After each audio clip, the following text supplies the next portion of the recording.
Assalamualaikum warahmatullahi wabarakatuh. Balik lagi dengan saya, Ina Helena Apriani, di channel yang akan selalu memberikan Anda update informasi ekonomi terkini, di mana lagi kalau bukan di ENR Project Review. Buat Anda yang baru melihat video dari channel ini, jangan lupa untuk menekan tombol subscribe serta tombol loncengnya ya. Nah, tonton video ini sampai habis supaya Anda mendapatkan informasi yang menyeluruh. Tanpa berlama-lama, langsung saja kita ke videonya. Check this out.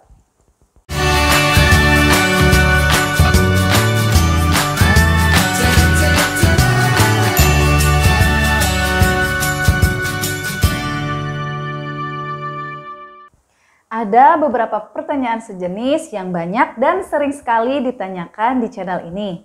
Apa saja? Yang pertama yaitu apakah PNS bisa mengajukan KUR di BRI? Yang kedua, apakah ASN P3K dapat mengajukan kredit KUR dengan menggunakan SKP 3K?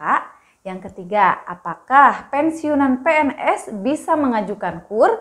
Yang keempat, apakah karyawan dengan gaji sekian dapat mengajukan KUR? Apakah pegawai tetap swasta atau BUMN dapat mengajukan KUR? Untuk menjelaskan jawaban mengenai pertanyaan-pertanyaan teman-teman, sebelumnya kita akan mereview ulang aturan umum dari KUR BRI tahun 2022 ya. Poin A yaitu persyaratan umum KUR BRI tahun 2022. Yang pertama, calon debitur KUR minimal harus memiliki usaha mikro yang layak dan sudah berjalan minimal 6 bulan. Yang kedua, bukan PNS, TNI, atau Polri. Yang ketiga, pengajuan KUR tanpa agunan, jaminannya adalah usaha yang akan dibiayai kredit. Agunan tambahannya berupa sertifikat tanah, AJB, BPKB, dan lainnya opsional atau tidak wajib. Ingat, posisi teman-teman adalah pemohon kredit dan bank adalah pemberi kredit. Yang jelas, pemohon harus ikuti aturan penyedia kredit. Nah, ini yang perlu diperhatikan baik-baik untuk poin 4. Boleh memiliki kredit konsumtif seperti KPR, leasing, kartu kredit, pinjaman SK pensiun, pinjaman online, serta cicilan e-commerce. Jadi boleh ya punya Shopee Pay Later atau cicilan Aku Laku, tapi dengan catatan cicilannya wajib lancar. Yang kelima, pengajuan kembali dengan pelunasan memotong pinjaman baru atau suplesi bisa dilakukan setelah setorannya berjalan 6 bulan dengan lancar. Aturan ini bisa berubah sesuai dengan kebijakan pimpinan unit masing-masing. Oke, mari sekarang kita mulai menjawab pertanyaan. Yang pertama yaitu apakah PNS bisa mengajukan KUR di BRI? Dari penjelasan persyaratan umum KUR BRI tadi yang nomor 2 adalah calon debitur bukan merupakan PNS, TNI, atau Polri. Sampai sini sudah jelas ya. Jadi gaji PNS, TNI, atau Polri tidak bisa digunakan untuk mengajukan pinjaman KUR. Nah, sekarang bagaimana jika pasangan suami atau istri dari PNS, TNI, atau Polri tersebut bukan merupakan PNS atau TNI atau Polri? Nah, apakah bisa diberikan kredit KUR? Jawabannya adalah bisa dengan catatan memenuhi seluruh persyaratan yang diberikan. Utamanya harus memiliki usaha UMKM yang sudah berjalan minimal 6 bulan. Berapa besaran kredit yang diberikan untuk calon debitur nasabah tersebut? Semuanya tergantung dari analisa mantri atau AO di lapangan. Yang kedua, apakah ASN P3K dapat mengajukan kredit KUR dengan menggunakan SKP 3K? Jawabannya yaitu ASN P3K jika memiliki usaha UMKM, maka bisa diberikan kredit KUR di BRI. Untuk besaran kredit yang bisa diberikan kepada kriteria calon nasabah ASN P3K sama saja tergantung analisa mantri di lapangan. Akan tetapi, jika ASN P3K tersebut tidak memiliki usaha UMKM, maka tidak bisa diberikan kredit KUR. Karena kembali lagi syarat utama kredit KUR tersebut yaitu memiliki usaha yang sudah berjalan minimal 6 bulan. Solusinya adalah ASN P3K tersebut hanya bisa mengajukan kredit potong gaji di bank yang sesuai dengan payroll gajinya tersebut. Yang ketiga yaitu apakah pensiunan PNS bisa mengajukan KUR? Ini yang menarik ya teman-teman. Untuk pensiunan baik itu PNS, TNI atau Polri bisa diberikan KUR BRI asalkan memiliki usaha yang layak dan sudah berjalan minimal 6 bulan. Meskipun debitur pensiunan tersebut sudah memiliki kredit guna purna atau kredit potong gaji pensiun. Yang perlu diperhatikan adalah penentuan besaran kredit yang diberikan adalah dari analisa hasil usaha, bukan dari jumlah gaji pensiun yang diterima setiap bulannya. Pertanyaan keempat, yaitu apakah karyawan dengan gaji sekian bisa mengajukan KUR? Nah, ini termasuk pertanyaan yang paling sering ditanyakan di video kita teman-teman. Jawabannya adalah untuk karyawan swasta saat ini masih tidak bisa diberikan kredit KUR.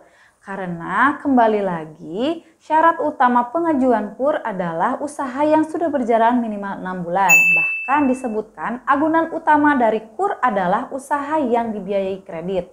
Bahkan jika gaji karyawan tersebut besar dan mengcover pengajuan kredit yang diinginkan, tetap saja pemohon tersebut tidak dapat diberikan KUR di BRI karena tidak memenuhi syarat. Solusinya adalah karyawan tersebut menabung untuk membuka usaha kecil-kecilan atau usaha UMKM, sehingga jika nanti sudah berjalan minimal 6 bulan, maka usaha tersebut sudah bisa diberikan tambahan modal KUR BRI asalkan kuotanya masih ada. Apakah pegawai tetap swasta atau pegawai tetap BUMN bisa mengajukan KUR? Pertanyaan ini jawabannya hampir sama dengan calon debitur PNS, TNI atau Polri. Untuk karyawan tetap swasta atau BUMN tidak bisa dilayani KUR, kecuali pasangannya, suami atau istri karyawan tersebut memiliki usaha yang layak dibiayai kredit. Nah, baru bisa dibiayai atau diberikan kredit KUR dari BRI. Jika pasangannya tidak memiliki usaha, maka karyawan tetap ini disarankan mengajukan pinjaman KTA sesuai payroll gaji yang bersangkutan. Nah, sekarang jika masuk kriteria dan bisa diberikan KUR, bagaimana cara pengajuannya? Saran kami, teman-teman, yang pertama, langsung datang ke kantor BRI terdekat dengan membawa KTP suami istri serta kartu keluarga. Yang kedua, mendatangi customer service untuk mendaftarkan pengajuan kredit KUR. Kalau bisa ditanyakan apakah bisa berkonsultasi dulu dengan AO atau mantri yang memegang wilayah kita. Jika tidak, maka disarankan teman-teman meminta nomor HP mantri atau AO BRI tempat kita mengajukan KUR. Yang ketiga yaitu menunggu konfirmasi mantri untuk melengkapi persyaratan dan melakukan survei tempat tinggal dan tempat usaha. Yang keempat, teman-teman melengkapi persyaratan yang diperlukan. Kenapa persyaratan tidak langsung diberikan secara lengkap pada saat pengajuan ke kantor? Ini sebagai antisipasi jika pengajuan kita ditolak. Yang kelima yaitu menunggu konfirmasi putusan dari kepala unit. Putusan kredit ini berdasarkan hasil analisa mantri di lapangan. Oh iya, jika kalian belum nonton video mengenai analisa untuk menentukan besaran kredit, kalian bisa nonton videonya di channel ini. Untuk nomor 6, jika pengajuan disetujui, maka calon debitur melakukan akad kredit di kantor BRI yang sesuai dengan domisili kita. Yang ketujuh, jangan lupa tanyakan dan konfirmasi lagi mengenai biaya apa saja yang dibebankan dan tanggal jatuh tempo pinjaman. Dan yang kedelapan yaitu debitur mengangsur pinjaman sesuai dengan perjanjian sampai dengan jatuh tempo pelunasan. Dengan penjelasan demikian, pasti akan muncul lagi komentar. Kok ribet ya mengajukan KUR di BRI? Katanya untuk membantu rakyat. Ingat, Adil itu bukan berarti semua masyarakat dapat menerima pinjaman KUR. Hanya yang berhak dan memenuhi syarat saja yang bisa dilayani. Aturan yang tadi saya sebutkan dibuat dan dilaksanakan agar kredit KUR yang bunganya disubsidi pemerintah bisa tepat sasaran dan sesuai dengan tujuan awalnya. Saran saya yang baru nonton video kita untuk terlebih dahulu menonton video-video kita sebelumnya supaya kalian lebih memahami penjelasan kita ya. Nah, mungkin itu saja video kita kali ini, semoga bermanfaat. Setelah kalian nonton video ini sampai habis, jika masih ada yang mau ditanyakan, silahkan tulis di kolom komentar. Jangan lupa like video ini dan share ke teman-teman Anda. Sekali lagi, subscribe bagi yang belum. As always, tetap semangat mencari rezeki. Wassalamualaikum warahmatullahi wabarakatuh.